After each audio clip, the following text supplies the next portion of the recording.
A few years ago, I felt like I was stuck in a nut, so I decided to follow in the footsteps of the great American philosopher, Morgan Spurlock, and try something new for 30 days. The idea is actually pretty simple. Think about something you've always wanted to add to your life and try it for the next 30 days.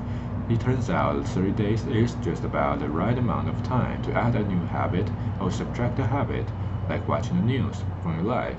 There's a few things I learned while doing these 30-day challenges. The first was, instead of the months flying by, forgotten, the time was much more memorable. This was part of a challenge I did to take a picture every day for months and remember exactly where I was and what I was doing that day. I also noticed that as I started to do more and harder 30-day challenges, my self-confidence grew.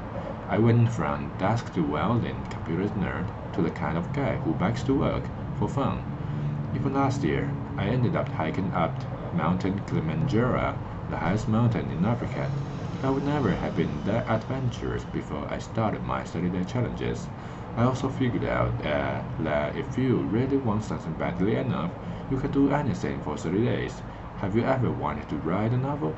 Every November, tens of thousands of people try to write their own 50,000-word novel from scratch in 30 days.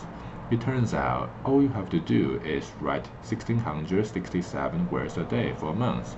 So I did. By the way, the secret is not go to sleep until you've written your words for the day.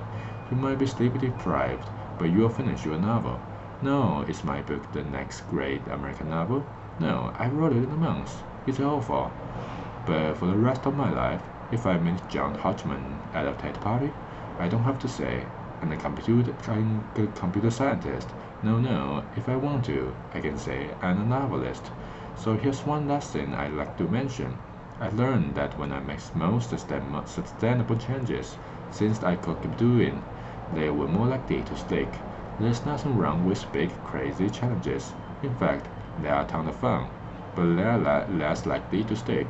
When I gave up sugar for 30 days, day 31 looked like this. So here's my question to you. What are you waiting for?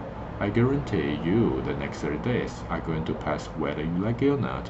So why not think about something you have always wanted to try and give it a shot for the next 30 days?